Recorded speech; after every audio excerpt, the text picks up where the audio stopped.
दोस्तों आज की वीडियो में एक्सप्लेन करने वाला हूँ नो एस्केप रूम मूवी को। इस मूवी की शुरुआत में हम एक लड़की को देखते हैं जिसका नाम कैरन होता है और उसके साथ हम उसके पिता को देखते हैं जिसका नाम माइकल होता है, जो कि घूमने के लिए कहीं पर जा रहे होते हैं। तभी रास्ते में उन दोनों की वहाँ पर गाड़ी खराब हो जाती है और उनके सारे प्लान का गुड़ गोबर हो जाता है। और माइकल की बेटी कैरन हमेशा फ़ोन में घुसी रहती है, जैसे आजकल के बच्चे फ़ोन में घुसे रहते हैं। तभी उसके बाद भी अपनी गाड़ी को एक वर्कशॉप के पास ले जाते हैं। तभी उसे वहाँ पर पता चलता है कि उसकी गाड़ी को ठीक होने में 1-2 दिन का समय लग सकता है। उसके बाद वे दोनों एक रेस्टोरेंट में रुके हुए होते हैं। तभी कैरन अपने पिता से कहती है कि इतने समय में हम दोनों यहाँ पर क्या करेंगे। तभी माइकल को वहाँ पर नो एस्केप रूम के बारे में पता चलता है। तभी कैरन अपने पिता से कहती है कि इस गेम को मेरे दोस्तों ने काफी बार खेला है। तभी वहाँ पर हम एक वेटर को देखते हैं जिसका नाम बेट्सी होता है। तभी माइकल उस वेटर से उस गेम के बारे में पूछता है। तभी उसके बाद बेट्सी उनसे यह कहती है कि इस गेम को भूल कर भी मत खेलना। जो भी लोग वहाँ पर उस गेम को खेलने के लिए जाते हैं वे कभी भी वापस लौट कर नहीं आते। और उसके बाद वो हंसने लग जाती है और वह कहती है कि मैं तो मजाक कर रही थी। उसके बाद वे दोनों वहाँ पर जाने का प्लान बना लेते हैं। तभी उसके बाद हम कैरन को वॉशरूम के पास देखते हैं जहाँ पर वो एक नेकलेस को देख रही होती है। तभी उसे वहाँ पर अजीबोगरीब आवाजें सुनाई दे रही होती हैं और लाइट भी ऑफ ऑन हो रही होती है। तभी अंदर की तरफ से बेट्सी बाहर की तरफ आती है। उसके बाद उसकी सांस में सांस आ जाती है। उसके बाद वे दोनों एक गाड़ी लेकर उस घर के पास पहुंच जाते हैं। घर देखने से काफी ज्यादा डरावना दिखाई दे रहा होता है। जैसे ही वे दरवाजे के पास जाते हैं दरवाजा अपने आप खुल जाता है। उसके बाद वे दोनों अंदर की तरफ चले जाते हैं, लेकिन उन्हें अंदर की तरफ कोई भी नहीं दिखाई देता। तभी उसके बाद उन दोनों को वहाँ पर एक लड़की दिखाई देती है जो कि उन्हें ऊपर की तरफ लेकर आती है। तभी हम ऊपर की तरफ 2 मस्टंडी लड़के और एक लड़की को देखते हैं। उनमें से एक कपल वहाँ पर बैठा हुआ होता है जो कि अपनी गर्लफ्रेंड के कहने पर वहाँ पर आता है। और वहाँ पर उस लड़के का नाम टाइलर होता है और उसके गर्लफ्रेंड का नाम मैरिन होता है और दूसरे मस्टंडी लड़के का नाम एंड्रयू होता है। तभी उसके बाद हम उस लड़की को देखते हैं जो कि उनके लिए टी लेकर आती है और वह लड़की उस गेम की संचालक होती है। उसके बाद वे उन लोगों को एक कॉन्ट्रैक्ट दे देती है। तभी मैरिन उन लोगों से यह कहती है कि इस गेम को मेरे दोस्तों ने कई बार खेला है, हमें बस इस कॉन्ट्रैक्ट पर साइन कर देनी है। उसके बाद वे लोग बिना उस कॉन्ट्रैक्ट को पढ़े बिना ही उस कॉन्ट्रैक्ट पर साइन कर देते हैं। तभी जोशी उन्हें सामने की तरफ एक वीडियो दिखा रही होती है जहाँ पर वे उन लोगों को बताती है कि यहाँ पर एक इन्वेंटर है जिसे ढूंढने के लिए यहाँ पर 5 लोग आए हैं। तुम्हें बस उन 5 लोगों को यहाँ पर ढूंढना है और तुम्हें हर एक कमरे में क्लू की मदद से एक चाबी मिलेगी और तुम्हें उस चाबी की मदद से हर एक दरवाजे को खोलना है और इस गेम को पार करने के लिए तुम्हारे पास 60 मिनट का समय है। उसके बाद सामने की तरफ का दरवाजा खुल जाता है और वे 5 अंदर की तरफ आ जाते हैं और उनकी गेम का पहला लेवल वहाँ पर शुरू हो जाता है। तभी उसके बाद वे वहाँ पर क्लू ढूंढने की कोशिश कर रहे होते हैं, लेकिन उन्हें वहाँ पर कोई भी क्लू नहीं मिलता। तभी माइकल कैरन से कहता है कि ये क्लू कैसे दिखाई देता है। तभी कैरन उससे यह कहती है कि जिन चीज़ों का हमारे लिए कोई भी मतलब नहीं है वो चीज़ें हमारे लिए क्लू हो सकती है। तभी उसके बाद एंड्रयू को वहाँ पर टेप मिलती है। उसके बाद वे उस रिकॉर्डिंग को वहाँ पर ऑन कर देते हैं। उसमें से गाना सुनाई देता है और वह गाना स्नेक और रेवंस के ऊपर होता है। तभी उन्हें सामने की तरफ कुछ मास्क दिखाई देते हैं। टाइलर भी उनमें से एक मास्क को लेता है। तभी उसके बाद टाइलर उस मास्क के जरिए अपनी बॉडी को देखता है जिसमें उसे अपनी बॉडी पर कुछ वॉर्म्स दिखाई देते हैं, जिसे देखकर वो काफी ज्यादा डर जाता है और उस मास्क को वहीं पर रख देता है। उसके बाद वे लोग गाने की रिकॉर्डिंग की मदद से उन सभी मास्क को ऑर्डर में लगा देते हैं। उसके बाद माइकल उन मास्क के ऊपर कुछ रोशनी को वहां पर डालता है जहां पर उन्हें कुछ नंबर दिखाई देते हैं। उसके बाद वे उन नंबर्स के अकॉर्डिंग उस लॉकर को वहां पर खोल लेते हैं। तभी वहां पर उन्हें एक चाबी मिलती है। उसके बाद वे लोग आगे के दरवाजे को खोल देते हैं। जैसे ही वे लोग आगे के दरवाजे में घुस जाते हैं तभी पीछे वाला दरवाजा अपने आप बंद हो जाता है और वे सारे लोग वहां पर खुश हो जाते हैं कि यह तो बहुत ही आसान गेम है, लेकिन गेम तो असली अब शुरू होने वाली थी। तभी उसके बाद वे लोग अगले रूम में आ जाते हैं और वहाँ पर काफी प्रकार की घड़ियां पड़ी हुई होती है। उसके बाद वे दोबारा से वहाँ पर क्लू ढूंढने के लिए लग जाते हैं। तभी उसके बाद हम मैरिन को देखते हैं जो कि वहाँ पर एक फोन को चेक कर रही होती है। तभी उसे उस फोन में से अपनी आवाज सुनाई देती है, लेकिन बीच बीच में उसे कुछ अलग आवाजें भी सुनाई देती है और वह आवाज टाइलर से बात करने के लिए कहती है। उसके बाद वह फोन टाइलर को दे देती है।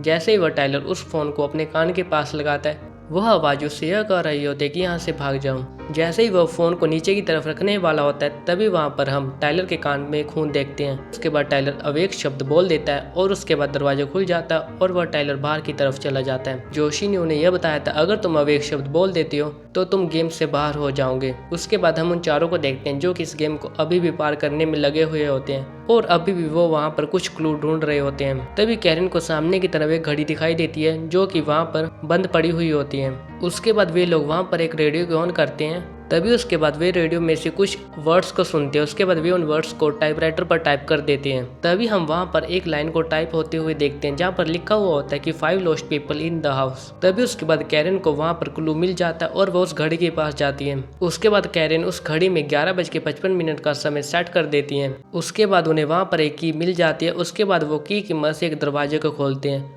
और एक छोटे से क्लोसेट में पहुंच जाते हैं। उसके बाद माइकल उस क्लोसेट के अंदर की तरफ जाता है। तभी उन्हें वहां पर जोशी दिखाई देती है जो कि उन्हें कह रही होती है कि मास्टर की ढूंढो, वो इन्वेंटर यहीं पर है और उसकी हालत काफी ज्यादा खराब हो रही होती है। यह सुनने के बाद वे लोग बाहर की तरफ आते हैं और वह दरवाजा अपने आप बंद हो जाता है। उसके बाद वे सारे लोग वहां पर डर जाते हैं और वे सोच रहे होते हैं आखिर जोशी के साथ हुआ क्या है। उसके बाद वे लोग वहां पर अवेक शब्द को बोलते हैं लेकिन कोई भी दरवाजा नहीं खुलता। उन लोगों को वहां पर पता चल जाता है कि वो लोग यहाँ पर फंस चुके हैं और सोच रहे होते हैं आखिर उनके साथ हुआ क्या है। उसके बाद वे लोग कैरन से कहते हैं कि तुम इस दरवाजे के ऊपर की तरफ से दूसरी जगह पर जा सकती हो। उसके बाद कैरन उस दरवाजे के ऊपर की तरफ से दूसरी जगह पर पहुंच जाती है। तभी उसके बाद कैरन को वहां पर जोशी की आवाज सुनाई देती है और वह उस आवाज का पीछा कर रही होती है। उस आवाज का पीछा करते करते कैरन एक बेसमेंट में पहुंच जाती है लेकिन उसे वहां पर कोई भी जोशी नहीं दिखाई देती। उसके बाद हम लोग वहां पर काफी सारी एक्सपेरिमेंट वाली चीजों को देख रहे होते हैं और वो कैरन उस जगह पर वहां पर अकेली होती है और वह काफी डरी हुई होती है। और उसके बाद वो सामने की तरफ जाती हैं। तभी उसे सामने की तरफ एक लाश दिखाई देती है जिसके ऊपर किसी ने एक्सपेरिमेंट किया हुआ था। उसके बाद कैरन काफी ज्यादा डर जाती है और वह बाहर की तरफ आती है। उसके बाद वे वहां पर उस दरवाजे को बंद कर देती है। तभी उसके बाद हम एंड्रयू वाले कमरे को देखते हैं जहाँ का दरवाजा अपने आप खुल जाता है। उसके बाद वे तीनों वहां से बाहर आकर एक नए कमरे में आ जाते हैं। उसके बाद कैरन को वहां पर किसी के आने की आवाज सुनाई दे रही होती है।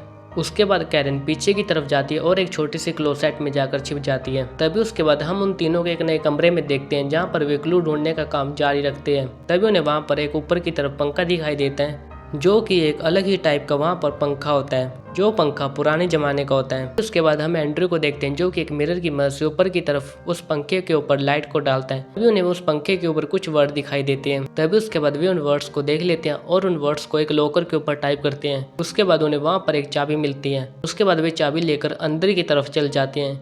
लेकिन तभी हम मैरिन को देखते हैं जो कि सामने की तरफ देख रही होती है और वह सामने की तरफ अपने आप को देखती हैं जो कि बार बार उसी कमरे में आ रही होती है। लेकिन जैसे ही वे दोनों बाहर की तरफ जाते हैं वो दरवाजा अपने आप बंद हो जाता है और मैरिन अभी भी वहीं पर ही होती है।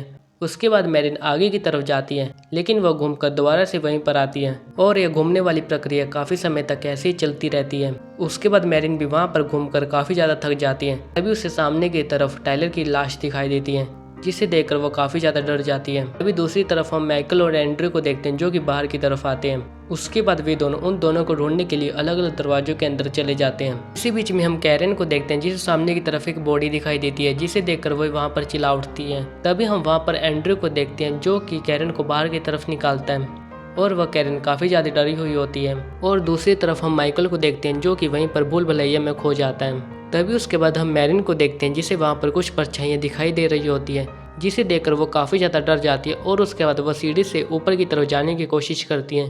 लेकिन सीढ़ी से उसका पैर वहां पर फिसल जाता है और वह पीछे की तरफ जाकर गिरती है और एक नुकीली चीज उसके पेट में जाकर घुस जाती है। उसके बाद उसकी वहीं पर ही मौत हो जाती है।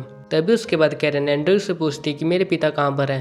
तभी एंड्रयू उसे यह कहता है कि हम दोनों वहां पर अलग हो गए थे, मुझे नहीं पता कि तुम्हारे पिता कहाँ पर है। उसके बाद वे दोनों उस कमरे में वहां पर क्लू ढूंढने लग जाते हैं। तभी उसके बाद हम कैरन को देखते हैं जो कि एक नक्शा देख रही होती है जिसमें सामने की तरफ बाहर निकलने का रास्ता होता है, लेकिन वहां पर तो एक टॉयलेट सीट होती है। और यह सब देखने के बाद वे लोग शॉक हो जाते हैं। उन लोगों को यह लगता है कि यह टॉयलेट सीट ही हमारे बाहर जाने का रास्ता हो सकता है। उसके बाद एंड्रयू उस टॉयलेट सीट में हाथ को डालता है जिसे वहां पर किसी का हाथ महसूस होता है। उसके बाद वो काफी ज्यादा डर जाता है। तभी उसके बाद हम कैरन को देखते हैं जो कि अंदर की तरफ अपने हाथ को डालती है और उसके बाद वो उस हाथ को बाहर की तरफ निकालती है जो कि एक नकली हाथ होता है। तभी उसके बाद वहां पर उसे एक चाबी मिलती है। तभी उसके बाद वे लोग चाबी की मदद से सामने वाले एक छोटे से दरवाजे को खोल देते हैं। उसके बाद वे दोनों उस छोटे से रास्ते से होकर आगे की तरफ जा रहे होते हैं। तभी उसके बाद कैरन को वहां पर सांस लेना मुश्किल हो रहा होता है। तभी कैरन एंड्रयू से कहते तुम कुछ भी बोलते रहो।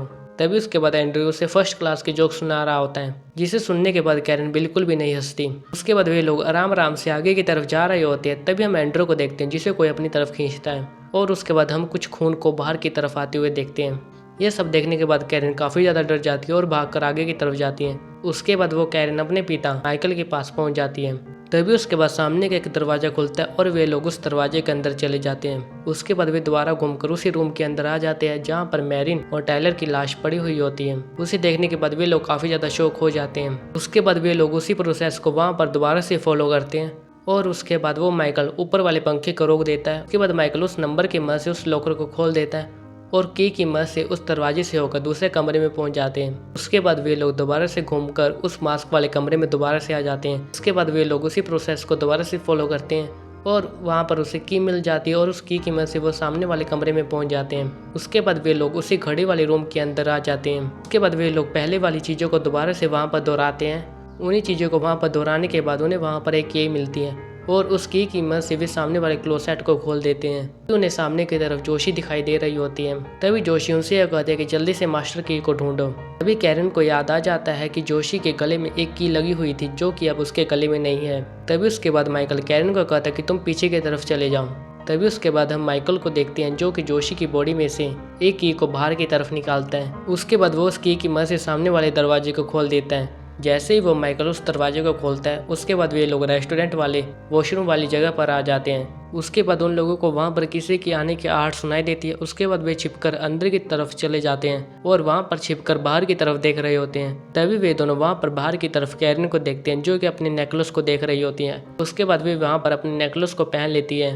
तभी हम अंदर की तरफ से बेट्सी को देखते हैं जो कि बाहर की तरफ आती हैं। तभी उन दोनों के जाने के बाद वे दोनों बाहर की तरफ आते हैं। तभी उसके बाद वे दोनों अपने आप को वहाँ पर रेस्टोरेंट में देखते हैं और वह वही रेस्टोरेंट होता है जहाँ पर वे लोग पहले के समय रुकते हैं। उसके बाद वे दोनों उस रेस्टोरेंट से बाहर की तरफ आते हैं और जल्दी से आकर अपनी गाड़ी में बैठ जाते हैं। तभी उसके बाद वे दोनों अपनी गाड़ी में देखते हैं कि वहाँ पर एक लॉकर लगा हुआ होता है और वे दोनों अभी भी समझ जाते हैं कि वो एक लूप में फंसे हुए हैं। इसी के साथ इस मूवी की एंडिंग हो जाती है। अगर दोस्तों आपको मेरी एक्सप्लेनेशन अच्छी लगी हो तो आप मेरे चैनल को कर सकते हैं सब्सक्राइब और वीडियो को कर सकते हैं लाइक। तो दोस्तों मिलती है नेक्स्ट वीडियो में। बाय।